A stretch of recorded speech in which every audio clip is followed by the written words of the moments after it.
시편 5편 말씀 함께 읽겠습니다. 여호와여 나의 말에 귀를 기울이사 나의 심정을 헤아려 주소서. 나의 왕 나의 하나님이여 내가 부르짖는 소리를 들으소서. 내가 주께 기도하나이다.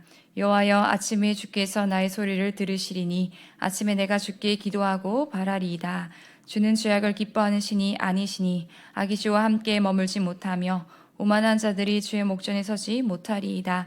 주는 모든 행악자를 미워하시며 거짓말하는 자들을 멸망시키리시이다. 여호와께서는 피 흘리기를 즐기는 자와 속이는 자를 싫어하시나이다. 오직 나는 주의 풍성한 사랑을 힘입어 주의 집에 들어가 주를 경외함으로 성전을 향하여 예배하리이다. 여호와여 나의 원수들로 말미암아 주의 의를 나를 인도하시고 주의 길을 내 목전에 곧게 하소서. 그들의 입에 신실함이 없고 그들의 심증이 심히 악하며 그들의 목구멍은 열린 무덤 같고 그들의 혀로는 아첨하나이다. 하나님이여 그들을 정죄하사 자기 꾀에 빠지게 하시고 그 많은 허물로 말미암아 그들을 쫓아내소서. 그들이 주를 배역함이니이다. 그러나 주께 피하는 모든 사람은 다 기뻐하며 주의 보호로 말미암아 영원히 기뻐 외치고 주의 이름을 사랑하는 자들은 주를 즐거워하리이다.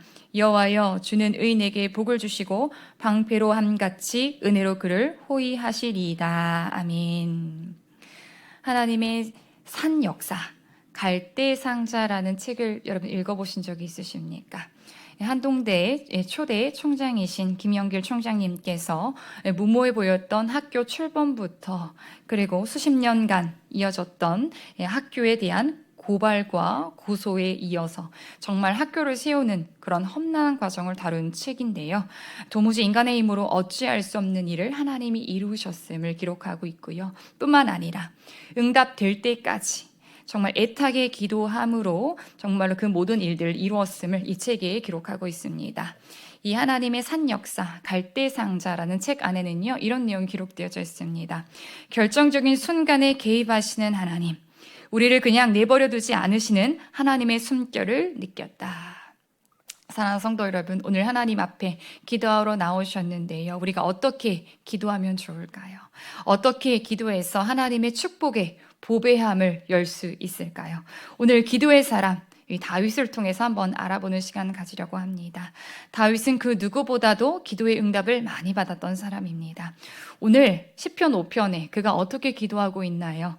첫 번째, 그는 오늘 마음을 다하였어. 그의 마음을 담아서 하나님 앞에 기도하는 것을 보게 됩니다. 우리 1절 말씀 다시 한번 더 읽어볼까요? 여호와여 나의 말에 귀를 기울이사 나의 심정을 헤아려 주소서. 아멘. 여러분 이 9절만 읽어봐도 하나님과 다윗이 얼마나 가까운지 여러분 아시겠죠? 마치 부모님께 말하듯이, 마치 친구에게 말하는 것처럼 하나님 제 마음을 헤아려 주세요. 하나님 제 마음 아시죠? 제 심정을 헤아려 주세요 라고 기도하고 있습니다. 하나님은요 어떤 화려한 기도보다도 우리의 솔직한 마음이 담긴 그 기도를 듣고 싶어 하신다라는 것입니다. 마치 한나의 기도처럼 솔직하게 내 마음을 토로하고 솔직하게 내 마음을 꺼내놓는 기도, 그 기도를 하나님이 기뻐하신다라는 것입니다. 이런 기도죠. 하나님 저 힘들어요. 하나님 저 정말 힘들어요. 죽겠어요. 하나님 저 아파요. 하나님은 이렇게 우리와 마음 대 마음으로 소통하는 기도를 참 기뻐하십니다. 여러분 오늘 하나님 앞에 기도하러 나오셨는데요. 오늘 이 아침 정말로 하나님 앞에 여러분의 마음을 담아서 간절하게 한번 기도해 보시기를 바랍니다. 두 번째로 오늘 다윗은 어떻게 기도하고 있나요? 그는 부르짖어 기도하는 것을 보게 됩니다. 우리 2절 말씀 다시 한번 더 읽어보겠습니다. 나의 왕 나의 하나님이여 내가 부르짖는 소리를 들으소서. 내가 주께 기도하나이다. 아멘. 여러분 여기서 나의 왕 나의 하나님이여 라는 표현을 통해서 아하 하나님과 다윗의 사이가 참 각별하구나, 가깝다라는 느낌을 받게 됩니다. 그리고 이어서 다윗이 그 하나님께 어떻게 기도하나요? 내가 부르짖는 소리를 들으소서. 다윗이 하나님 앞에 부르짖어 기도하고 있습니다. 부르짖어 기도한다라는 것은 그만큼 상황이 급박하다는 것이고 그만큼 상황이 참 절박하다라는 것이지요. 모든 게 형통하고 모든 것이 잘 될 때는 부르짖어 기도하지 않습니다. 그러나 힘들고 어려울 때, 문제가 생겼을 때 우리가 어떻게 기도합니까? 부르짖어 기도하지 않습니까? 다윗은요, 그 일생에 참 고난이 많았습니다. 그런데 그때마다 그가 하나님 앞에 부르짖어 기도하는 것을 보게 됩니다. 여러분, 우리도 다윗처럼 우리 안에 가지고 있는 아픔과 여러 가지의 문제들을 가지고 우리가 하나님 앞에 부르짖어 기도할 필요가 있습니다. 성경에 보니까 하나님 앞에 부르짖어 기도한 결과 어떤 일이 일어나는지 여러분 아십니까? 누가복음 18장 7절에 말씀하기를 하나님께서 그 밤낮 부르짖는 자들의 원한을 풀어주지 아니하시겠느냐라고 말씀하셨습니다. 밤낮으로 부르짖어 기도하는 그 간절한 기도를 하나님이 들어주신다라는 것이지요. 에스더와 이스라엘 백성들이 하만의 계략으로 인하여서 죽게 되었을 때 에스더와 이스라엘 백성들이 어떻게 했습니까? 에스더 4장 31절 말씀 읽어보니까 이렇게 말씀합니다. 유대인이 크게 애통하여 금식하며 울며 부르짖고 라고 말씀합니다. 정말 그들이 죽으면 죽으리다 라는 각오를 가지고 금식하며 하나님 앞에 부르짖어 기도하지 않았습니까? 그렇게 하였을 때 하나님이 그들을 구원해 주시더라는 것입니다. 뿐만 아니라 시편 50편 15절에도 말씀하기를 환난 날에 나를 부르라 그러면 내가 너를 건지겠다라고 하나님께서 우리에게 약속해 주시지 않으셨습니까? 사랑하는 성도 여러분, 여러분 부르짖어 기도해 보신 적이 있으십니까? 정말 우리가 간절한 마음을 가지고 기도하다 보면, 애타게 기도하다 보면 우리 소리가 커지지 않습니까? 그 기도의 소리가 하나님의 보좌에 닿고 그 기도의 소리가 하나님의 보좌를 울리게 되는 줄로 믿습니다. 바로 그 기도가 부르짖는 기도이죠. 여러분, 부르짖어 기도하는 것에는 힘이 있습니다. 마지막으로 오늘 다윗이 어떻게 기도했습니까? 그는 매일 시간을 정해서 특별히 새벽에 기도하는 기도의 사람이었다라는 것을 우리가 알게 됩니다. 이것이 바로 오늘 말씀의 핵심이라고 할 수 있는데요. 우리 3절 말씀을 한 번 더 읽어보도록 하겠습니다. 여호와여, 아침에 주께서 나의 소리를 들으시리니 아침에 내가 주께 기도하고 바라리이다. 여러분, 3절 말씀에 아침에라는 단어가 2번이나 등장하는데요. 여기에 나오는 아침은 우리가 아는 그 아침이 아니라 새벽 동트기 전에를 말합니다. 다윗의 기도의 핵심이 뭐냐? 바로 새벽 기도입니다. 다윗이 왕으로서 하루의 일과를 시작하기 전에 그가 가장 먼저 했던 것은 바로 기도였습니다. 왜냐하면 다윗에게는 이런 확신이 있었습니다. 새벽에 하나님이 나를 도우시리라. 하나님이 나를 새벽에 도와주신다라는 확신이 있었다라는 것이지요. 새벽에 하나님이 기도를 도우시고 기도를 통해서 하나님이 나를 도우시고 함께 하신다라는 것을 그가 경험적으로 알고 있었다라는 것입니다. 그렇습니다. 다윗은 새벽 기도의 사람이었습니다. 다윗뿐만 아니라 정말 많은 하나님의 사람들이 새벽 기도의 사람임을 보게 됩니다.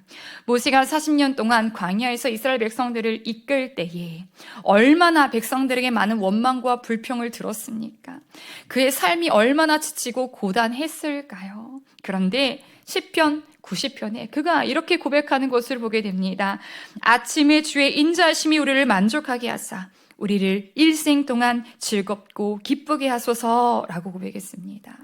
모세가 정말 그의 인생에서 이스라엘 백성들을 이끌어 나갈 때 정말 지치고 그가 피곤하고 고단했지만 아침마다 기도함으로써 그가 주의 음성을 듣게 되었고 그것으로 인하여서 그가 만족하게 되었으며 일생을 기쁘고 즐겁게 사명 감당할 수 있었노라, 일할 수 있었노라 하고 고백하지 않습니까?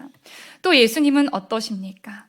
예수님의 하루가 여러분 얼마나 분주하고 바쁘셨는지 여러분 아십니까?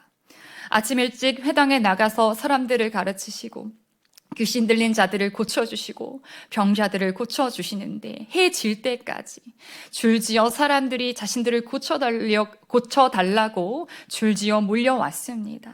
여러분도 사람을 많이 만나보시면 아시겠지만 사람 많이 만나는 것만큼 피곤한 일이 없습니다.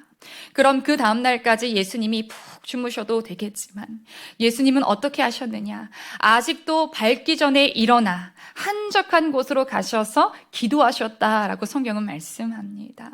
여러분, 예수님이라고 새벽에 끼어 기도하시는 것이 쉬우셨겠습니까? 참 어려우셨겠죠. 전날 사역의 피로로 인하여서 예수님의 육신이 참 고단하셨을 것입니다. 그럼에도 불구하고 예수님이 새벽 아직도 한적한 곳에 가셔서 깨어 기도하셨다면 죄인된 우리는 얼마나 더 깨어서 기도해야 되겠습니까? 물론 밤 늦게까지 일하시는 분들이 새벽을 깨워 기도한다는 건 참 쉬운 일이 아니겠죠. 그런데 그렇기 때문에 더더욱 우리가 새벽을 깨워 기도해야 됩니다. 왜냐하면 하루 종일 밤 늦게까지 주님과 교제하는 시간이 없었기 때문에 새벽이라도 깨어 기도하지 않는다면 내 영혼이 황폐하여지고 이런 일대로 힘들고 인간관계에서 더욱더 어려운 일들이 많아진다라는 것입니다. 그래서 종교개혁을 일으킨 말틴 루터는 이렇게 말했습니다. 할 일이 너무 많아서 매일 3시간 이상 기도하지 않으면 이 일을 해낼 수 없다라고 그가 고백했습니다. 사랑하는 성도 여러분, 오늘 말씀을 마치겠습니다. 이 시대를 움직이고 변화시킨 하나님의 사람들은요, 하나같이 모두 새벽 기도하는 사람들, 부르짖어 기도하는 사람들, 마음을 담아 기도하는 사람들이었다라는 사실입니다. 그래서 위대한 설교자인 찰스 스펄전 목사님은 이렇게 말씀하셨습니다. 아침은 하나님과 교제하기에 정말 좋은 시간이며 새벽 기도는 하나님의 축복의 보배함을 여는 열쇠다라고 말하셨습니다.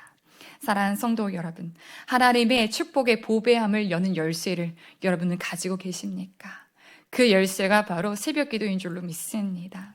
새벽에 하나님이 우리를 도우신다고 말씀하셨습니다. 새벽을 깨워 기도하는 저와 여러분들 되시기를 주님의 이름으로 축복합니다. 아멘.